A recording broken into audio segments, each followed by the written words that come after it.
Olá, eu sou Inácio Santos e este é o Fator X, o nosso canal sobre X-Men.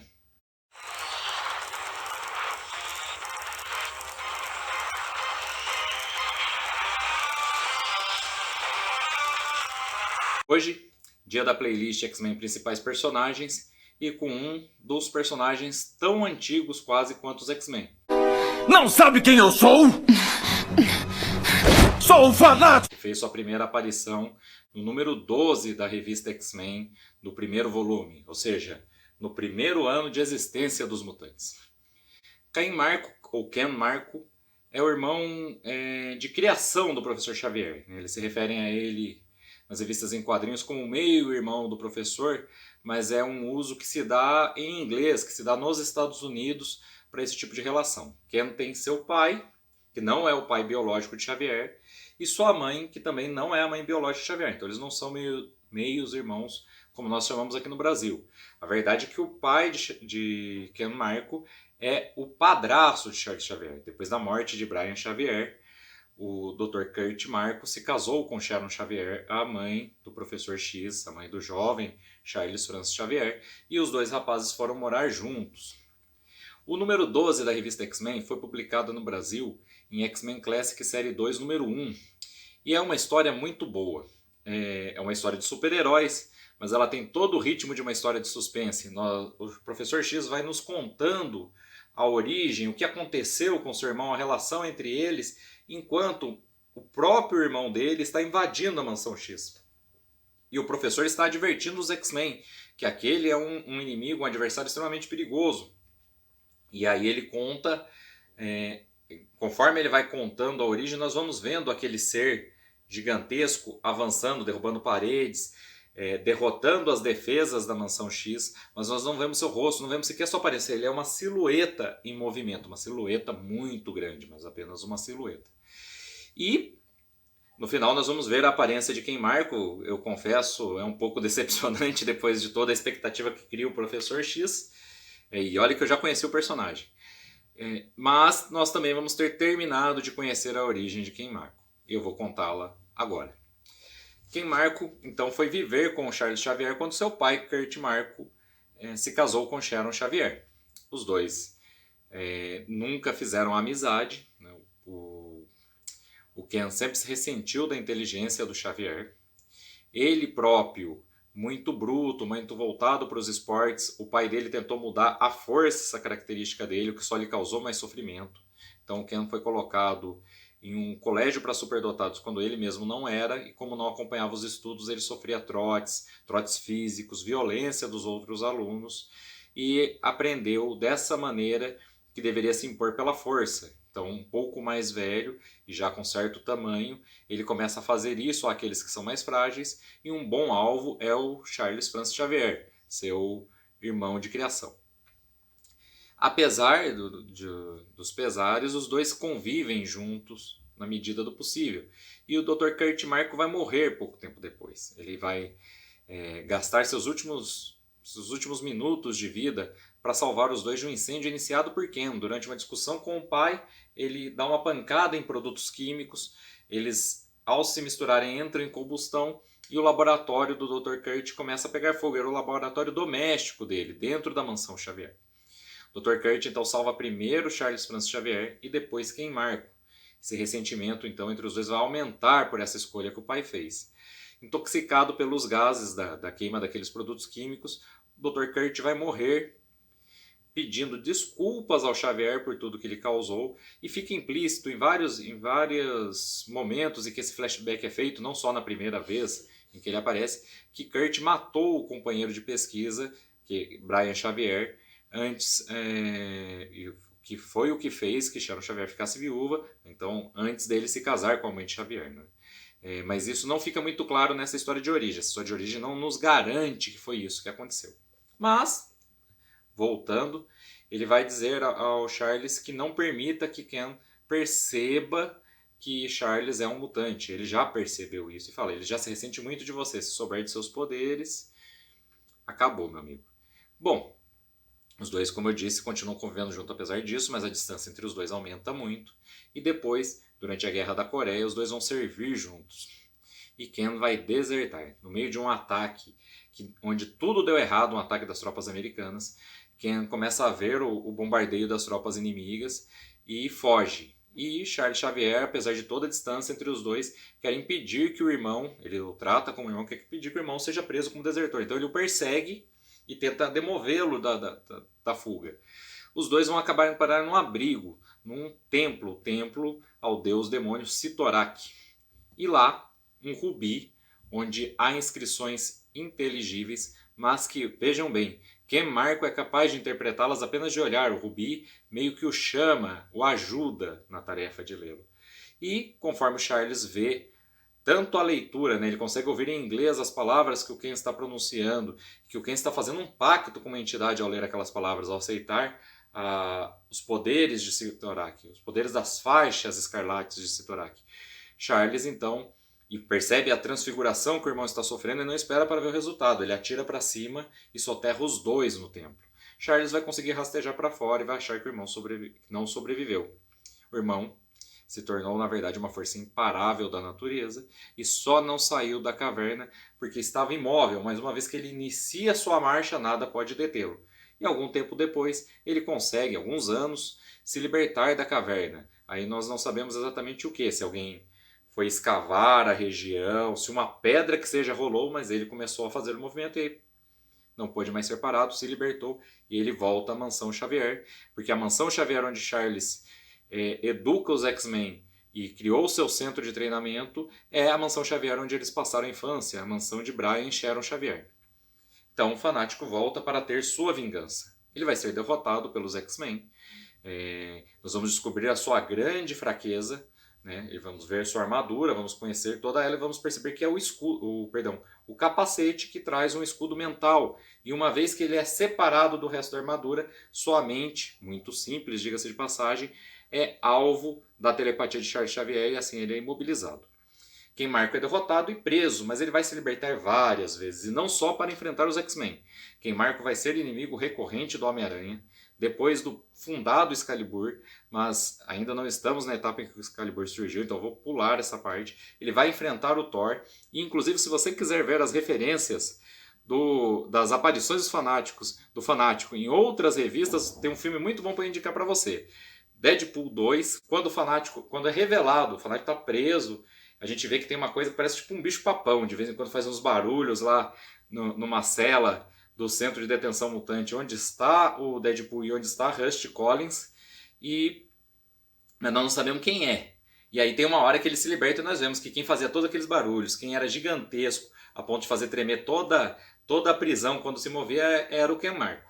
No filme Deadpool 2, mas só uma referência, quando ele se liberta e surge no Deadpool, Deadpool começa a citar todas as aparições do Fanático. X-Men 183, Thor 411, X-Men Unlimited 12.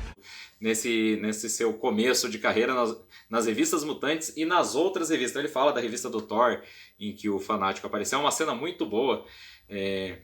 Vocês podem conferir lá no filme, vão achar muito divertido, com certeza. Bom, Fanático então vai ser vilão, vai agir como vilão e como um escroque daqueles bem baixos no começo de sua carreira, vai fazer assaltos, vai fazer crimes nada inteligentes, e numa dessas suas passagens pela prisão, ele vai conhecer um grande amigo, vai conhecer uma pessoa que vai se tornar seu grande amigo, vai se tornar seu parceiro por um período muito longo, que é Black Tom Cassidy. Black Tom Cassidy é o primo de Sean Cassidy, o Banshee, e é o primo criminoso dele, né? Inclusive, o Sean Cassidy, o Banshee, é da Interpol e foi responsável pela prisão do primo, né? Não teve outro jeito, viu que o primo cometia crimes, ele acredita muito nessa honra irlandesa e foi lá e deteve o primo.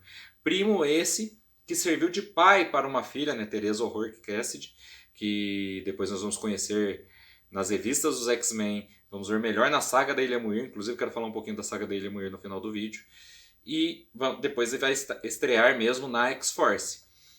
E o Black Tom é o cara que não contou ao Banshee que ele tinha essa filha e criou ela em segredo, inclusive ela tem uma boa relação com o Black Tom, isso vai ser importante para o cânone do Fanático daqui a pouco, por isso que eu estou citando, tá? Bom, Fanático vai ter uma parceria longa com o Blackton Cassidy, vai voltar a infernizar os X-Men, vai inclusive tentar, junto com o Blackton, tomar posse do castelo Cassidy na Irlanda, o castelo que é do Sean Cassidy, mas deveria ser do Sean Cassidy e do Blackton. Vai ter mais um confronto com os X-Men. E essa dupla vai atazanar muita gente, inclusive vai estar presente na estreia da X-Force. Né? Na estreia da X-Force, no número 1 da X-Force, essa dupla vai fazer de refém várias pessoas no World Trade Center, o antigo World Trade Center que infelizmente não existe mais. Inclusive isso você pode encontrar compilado na revista da coleção definitiva do Homem-Aranha da Salvat, o Fator Mutante.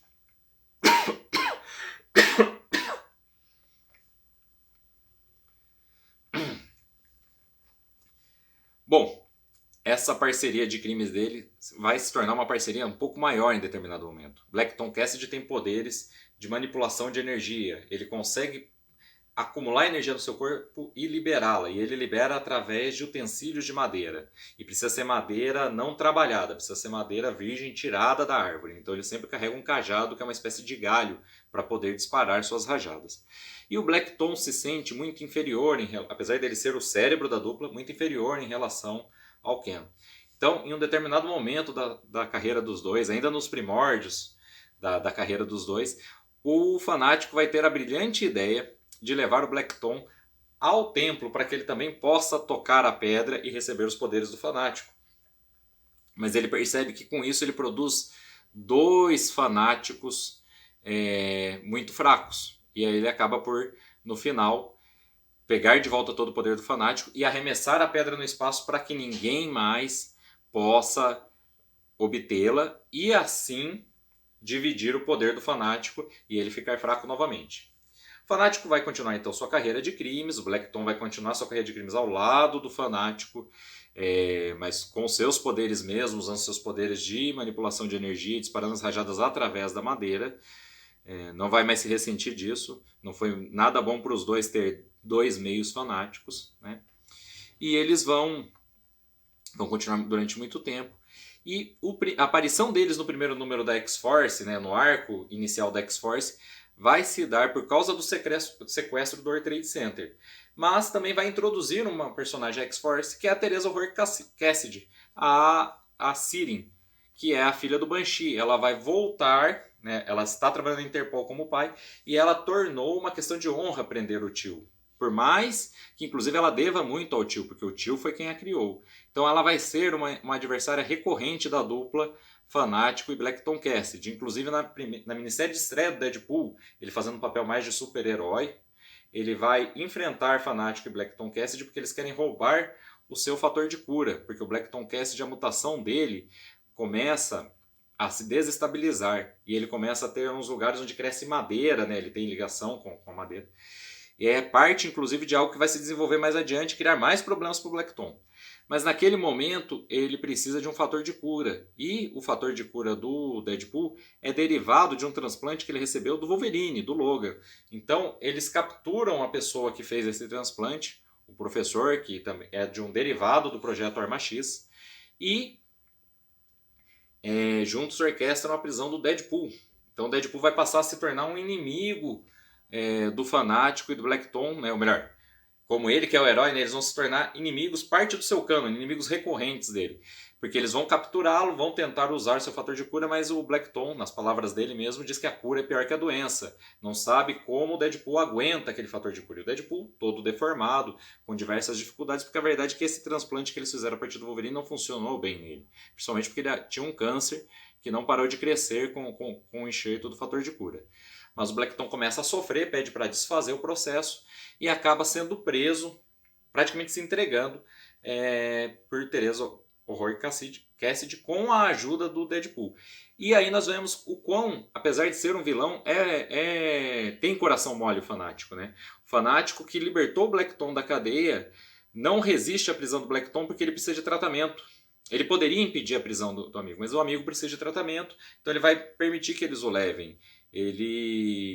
O Deadpool e a Siren não tinham como impedi-lo, né? O Banshee também participa dessa história. Mas isso é um dos exemplos de que ele não está completamente perdido. Ele é uma pessoa muito maltratada pela vida e ele devolve o que aprendeu, que é a violência que ele ainda aprendeu lá no colégio para superdotados, que o Kurt marca, um pai muito distante, vale lembrar, uma pessoa interesseira e que sempre o menosprezou, o colocou. Então, fanático é fruto de não saber lidar com todos esses estímulos negativos que recebeu. Por que estou dizendo isso? Porque depois de muito tempo aparecendo, figurando nas revistas como criminoso, nós vamos ver o fanático tendo um papel mais altruísta um pouco no futuro. Antes disso, é claro, nós vamos vê-lo em Massacre. Massacre, saga que tem vídeo aqui no canal, é a saga em que Charles Francis Xavier surta de vez. Uma nova personalidade aflora, uma personalidade derivada das memórias que ele absorveu de Magneto em Atração Fatal, saga que também tem vídeo aqui no canal. Vou colocar essas duas sagas, inclusive o link dessas duas sagas aqui na descrição desse vídeo para você poder conferir. O Xavier vai surtar e vai se tornar a criatura chamada Massacre, que dá nome à saga, o Onslaught. E uma das coisas que ele vai fazer entre tentar dominar o mundo, colocar os mutantes no poder acima de tudo, derrotar completamente os humanos e matar os X-Men, que são os únicos que podem impedi-lo disso, é se vingar do irmão. E ele vai fazer um ataque contra Fanático, um ataque que nós não vamos ver. Então, logo depois de A Era do Apocalipse, quando as revistas mutantes começam a voltar a funcionar na sua realidade normal, a revista Uncanny X-Men vai nos mostrar o Fanático nocauteado e a pergunta: quem parou o Fanático? Fanático, o imparável Fanático. Foi derrotado por alguém, foi deixado comatoso no meio de Nova York. Os X-Men vão resgatá-lo, vão tratá-lo e esperam obter dele a informação de quem fez aquilo com ele. Mas quando o Fanático despertar, ele vai surtar por estar na Mansão Xavier, vai quebrar tudo e vai fugir. Só que o Fanático percebe, depois que se afasta da mansão, que não consegue... Desculpa aí, gente. O Fanático percebe, depois de se afastar da mansão, que não consegue se lembrar quem foi seu agressor e decide voltar. E ele pensa em pedir ao próprio irmão para que procurem somente quem foi seu agressor. Mas ele acaba encontrando com Jean Grey, que já está razoavelmente desconfiada das manifestações do massacre, e aceita ir com ela até o abrigo psíquico que Xavier usou lá na época do Xenox para combater a raça alienígena e para ficar indetectável enquanto preparava esse ataque. E lá, o Fanático vai ter somente lida por Jean Grey, que vai constatar que foi o Professor X o massacre e quem fez tudo aquilo com o Fanático. E vai mandar, sai daqui. E nós vamos ver o Fanático com medo, sem saber o que ela descobriu, saindo correndo da mansão. Pouco antes do massacre se revelar, tentar matar todos os X-Men e ser impedido por Bishop. O Fanático vai ser pego por Xavier. E aí nós vamos ter uma mudança interessante no cânone do Fanático, que eu não sei se tem explicação em alguma das revistas que não foi traduzida para o português. Porque nas mãos do massacre, nós vamos ver o massacre ao pegar o Fanático, arrancar a pedra de Cyttorak de seu peito.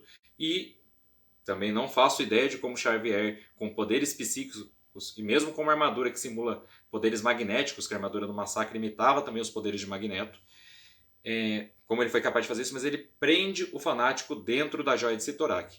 Só que nas histórias mais antigas dos X-Men nós vemos a joia de Cyttorak sendo arremessada no espaço para que ninguém mais tomasse posse dela.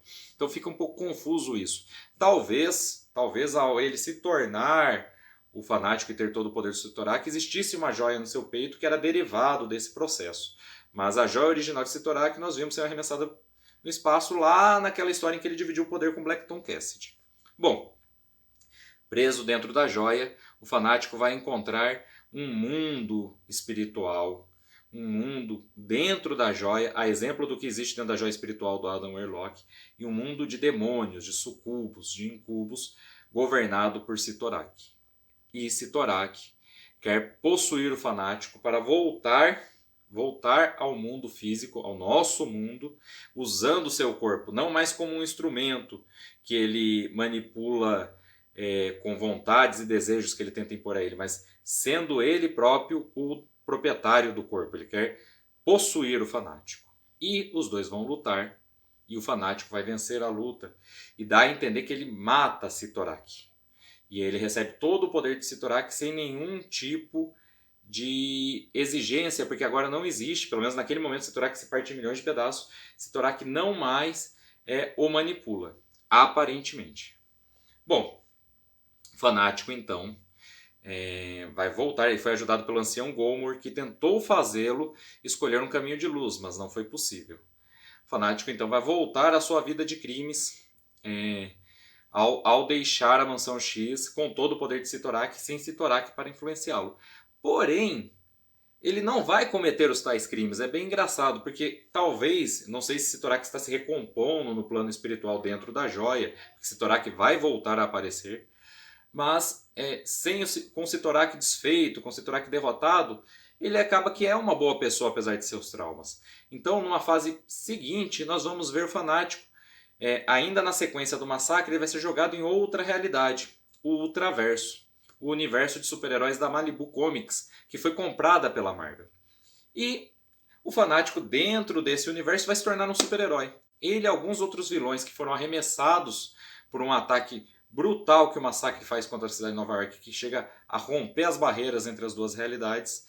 Ele vai ficar exilado no Ultraverso junto com Sienna Blaze, o Ceifador Mutante, que é da Frente de Libertação Mutante, e junto com personagens nativos do Ultraverso ele vai fundar a primeira formação dos Exilados. Eles estão exilados lá e nenhum nome melhor para a equipe do que esse. E lá o Fanático vai se comportar como um herói, vai ser a bússola moral dos outros dois vilões que estão na equipe, sempre contendo o Ceifador e Sienna durante as aventuras dos Exilados. Falo assim sempre, né? Mas a gente teve acesso a duas aventuras dessa formação dos Exilados. Uma no encontro dele com os X-Men e Exilados, publicado na época pela Mitos, e outro em A Ressurreição da Fênix, que chama assim, dá a entender que é uma história dos X-Men, mas é um mega crossover dos X-Men no Ultraverso com as outras equipes do Ultraverso. E nós vamos ver lá de novo os Exilados, e vamos ver os X-Men, inclusive, mostrando que confiam no Fanático, porque o encontro com os Exilados foi antes, e eles sabem que ele está agora, que ele agora é um super-herói. As histórias desses heróis do Ultraverso não foram publicadas em português. Um ou outro crossover da Marvel envolvendo esses personagens foi mostrado, mas os Exilados não foram desenvolvidos. Por que eu estou dizendo isso? Porque pouco depois nós vamos ver Ken Marco aparecer de novo na revista dos X-Men. Alguns anos depois de Operação Tolerância Zero, os X-Men completamente arrasados, sem Xavier que eles não conseguiram resgatar no final de OTZ, sem seus equipamentos que a OTZ apreendeu, o cérebro, a tecnologia da sala de perigo, toda a tecnologia Shi'ar deles. O Fera chega a dizer que eles não têm um CD player depois que a OTZ fez a limpeza no Instituto. E o Ciclope não é mais líder da equipe, ele sai muito ferido de OTZ e Jean Grey vai levá-lo, cuidar dele em Anchorage, Alaska, o lugar de origem do Ciclope, onde ele viveu com sua família antes do acidente de avião que o fez se separar do pai. E os X-Men arrasados, nós vamos ver Ken Marco aparecendo com um advogado, reivindicando o espólio de Xavier, que está incapaz de exercer seu controle sobre a herança de Kurt Marco e Sharon Xavier. Ao ver os X-Men destruídos, arrasados do jeito que estão, sem equipamento, sem liderança, ele vai rir e vai dizer a eles que não precisa tomar onde eles vivem, que eles já acabaram sem ele, ele não vai pegar nada e ele vai embora. Então, nós vemos o Fanático, que nós tínhamos visto em Exilados, tínhamos visto com uma postura altruísta, o mesmo Fanático que nós vimos derrotar Sitorak, dizer que ia voltar para sua vida de crimes, mas que virou um herói sem a influência do demônio, rindo dos X-Men em seu momento de derrota. Então, falta no cânone do Fanático em português alguma coisa que justifique essa mudança de postura, em que pese que ele não enfrenta a equipe. O Fanático depois vai pedir ajuda para os X-Men, né? Então nós vamos ter um período em que o Gambit foi expulso da equipe e os X-Men são procurados por Black Tom Cassidy, porque o Fanático foi enganado. O Fanático ficou sabendo que existia uma segunda pedra de Sitorak e, em busca de mais poder, foi até um templo no Camboja. E o Gambit, inclusive, os vai ajudar nesse momento. Ele está fora da equipe, mas ele também vai ser chamado para ajudar a roubar a pedra. Por quê? Porque quando chega lá, era um êngodo. A pedra é usada para roubar o poder de Sitorak que está no Fanático e colocar na pedra deles. A pedra que ele foi roubar, na verdade, se alimentou das energias que tinha com ele. Eles não explicam isso, mas uma das minhas teorias é que o Deus Sitorak foi reconstruído naquele momento com esses seus seguidores que roubam o poder de Sitorak que está com o Fanático e colocam nessa segunda pedra. Os X-Men, então, vão ajudar o Fanático a reaver a pedra, meio a contragosto. O Gambit não está com a equipe, né, mas está agindo como ladrão, ajudando o Black Tom Cassidy, eles ficam meio desconfiados, mas melhor um inimigo conhecido do que um desconhecido. E o culto a Sitorak é muito perigoso para ficar com tanto poder. Então, os X-Men vão acabar ajudando Ken Marco, né, a recuperar o poder de Sitorak. Pouco tempo depois, isso vai ter consequências. Os X-Men vão ser abduzidos por uma entidade extraplanar que pede ajuda. E por que, adivinhem, quem está causando no plano dessa criatura? Ken Marco, o Fanático. Isso vai aparecer no Brasil em Super-Heróis Premium, X-Men número 1, da Abril, a revista que substituiu a revista dos X-Men em formatinho. Uma das últimas tentativas da Abril antes dos direitos voltarem para Panini. Nessa edição nós vamos ver que o Fanático, munido desse novo cristal, ele passa a sofrer influência de um ser que está dentro do cristal. Por isso eu acho que Sitorak voltou nesse momento. E vai começar a socar freneticamente até abrir uma barreira entre duas realidades e vai se transportar para o mundo da criatura que abduziu os X-Men. Só que ele está fazendo isso contra a vontade, ele está sendo pressionado. Porque a entidade que vive no cristal, na pedra, é uma entidade que fazia parte de uma trindade naquele plano dimensional. E ela quer voltar àquele plano que é o seu plano de origem, à força. Então pode ser também que já existisse uma entidade na pedra para a qual eles roubaram o poder de Sitorak. Os X-Men, então, vão ajudar tanto aquele plano dimensional a entrar em equilíbrio, porque aquela força violenta era parte da natureza daquele plano, quanto libertar o Fanático dessa compulsão. E ao final, os X-Men, o Fanático e o Black Tom vão ser transportados de volta, mas vão se separar. Os X-Men vão ter sua própria viagem, que vai aparecer nos números seguintes de X-Men Premium, mas o Fanático e Black Tom vão voltar à realidade Marvel 616 sem dificuldades. Os dois vão continuar com a sua vida de crimes, mas o Fanático, mais uma vez, aparentemente sem influência de Sitorak, vai começar a tentar seguir uma vida mais honesta. E depois, na revista X-Men, uma fase um pouco duvidosa, que eu falei até dela aqui no vídeo do Noturno, que é a mesma fase em que o Noturno se ordenou padre, para depois revelarem que não era verdade, o Fanático vai procurar os X-Men e vai ser aceito por Charles Xavier nos X-Men, ele diz que quer ajudar. Nesse período ele vai fazer grande amizade com um jovem mutante que faz parte, que está na escola, durante a abordagem do Grant Morrison em New X-Men. Essa abordagem do Grant Morrison é aquela de que o Instituto Xavier voltou a ser uma escola para mutantes de todas as idades e existem crianças. Ele vai fazer amizade com Sammy, um menino que parece um peixe. Esse menino, infelizmente, vai acabar morto. Ele vai ter grande amizade pelo Fanático, vai passar a seguir o Fanático por todo lado, o Fanático vai retribuir essa amizade. Só que o Fanático vai ser procurado por Black Tom Cassidy, que está sofrendo uma mutação secundária. Ele está praticamente se tornando uma planta. E o Fanático resolve se infiltrar na Irmandade de Mutantes que Black Tom Cassidy está fundando, mas ele não se junta a ele de verdade, finge fazer isso. Semi não vai entender que é fingimento, vai achar que o Fanático está traindo os X-Men, vai achar que depositou sua confiança na pessoa errada, ele vai acabar morto pela Irmandade de Mutantes e suas últimas palavras são de ódio ao Fanático. Isso vai abalar muito o Fanático.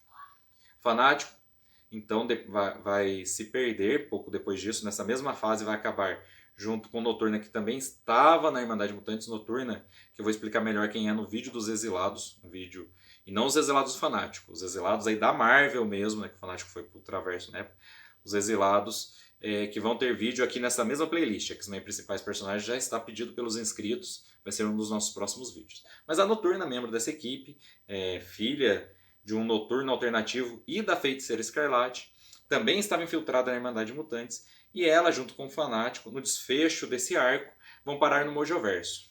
Quando eles voltarem, eles vão ser recrutados por Peter Winslow e vão ser membros do novo Excalibur. O Fanático então vai passar a ter uma carreira super-heróica em uma segunda equipe mutante que é o novo Excalibur. Essa carreira vai durar um tempo, mas vai ser interrompida pelo próprio Xavier.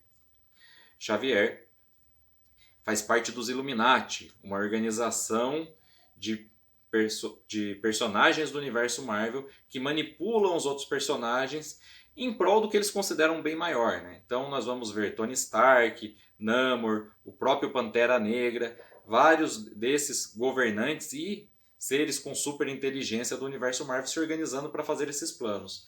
E um dos planos que eles fizeram foi justamente banir o Hulk, que foi o que deu origem à saga Planeta Hulk, que foi parcialmente adaptada no filme Thor Ragnarok.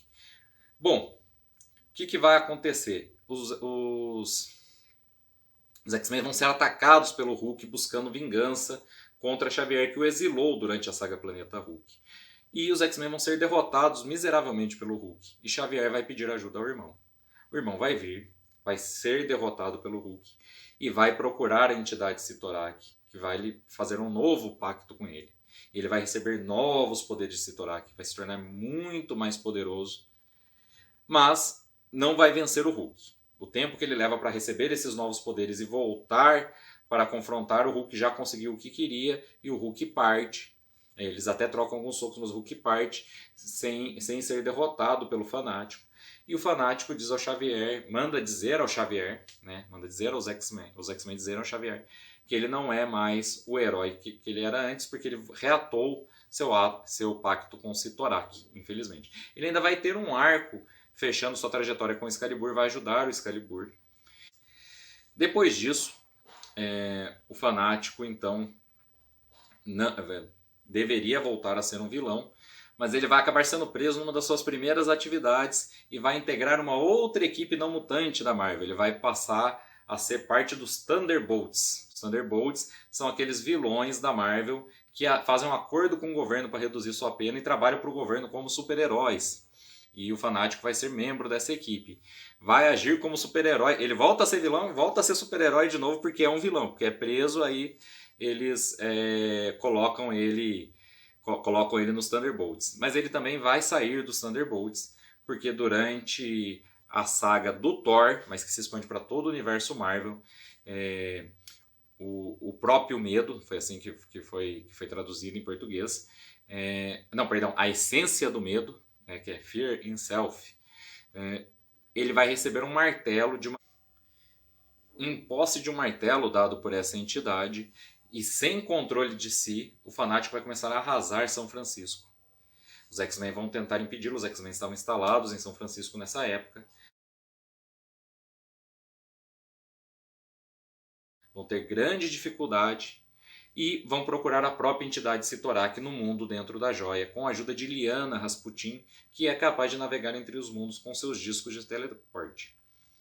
E Liana vai fazer um novo pacto com Sitorak e pedir para si todo o poder do Fanático, e assim podendo se opor ao Fanático Marco, que está na Terra, que está com o poder da entidade Sitorak e com o poder do Deus Serpente, irmão de Odin, que é a criatura que dividiu seus martelos para vários dos seus avatares na Terra durante a saga A Essência do Medo.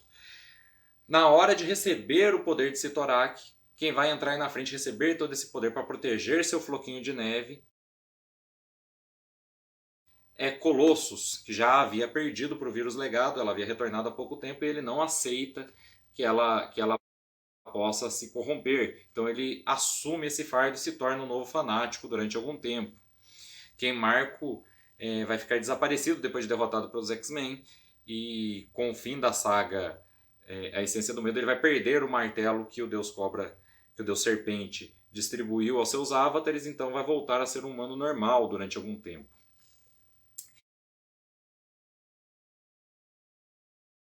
O Colossus também não permaneceu como fanático durante muito tempo, tá? Depois dos eventos de Vingadores vs X-Men, com a ajuda de Liana Rasputin, ele conseguiu se livrar do pacto com Sitorak e voltou a ser apenas Colossus. Então talvez por isso a pedra ficou disponível para nós vermos ela em X-Men Black. Vou encerrando mais esse vídeo. Queria de novo agradecer a sua audiência. pedir a vocês que, se gostaram do vídeo, por favor, curtam o vídeo. Se você é inscrito, ative o sininho. Se você não é inscrito, por favor, se inscreva. Ative o sininho também para você receber nossas notificações, ver mais vídeos nossos. Nesse domingo, nós vamos fazer mais um vídeo da playlist X-Men Sagas, agora com a saga da Ilha Muir, né, que foi compilada em Os Heróis Mais Poderosos da Marvel, Professor X. Nós também vamos voltar com outros vídeos da playlist X-Men Principais Personagens na semana que vem. Eu vou colocar na página, nossa página facebook.com/FatorXMarvel e no nosso perfil do Instagram também, quais vão ser esses próximos vídeos de personagens e de equipes da playlist X-Men Principais Personagens. E queria finalizar pedindo para você dar uma olhada também no Estúdio Maçã, nosso canal parceiro sobre X-Men. O link do Estúdio Maçã está aqui na descrição desse vídeo. E eles também estão fazendo uma série de vídeos, só que em ordem cronológica, contando lá os primórdios das histórias dos X-Men. É muito interessante, os vídeos deles são de muita qualidade. E eu tenho certeza que vocês que são inscritos no nosso canal vão gostar também dos vídeos do Estúdio Maçã. Muito obrigado e até a próxima!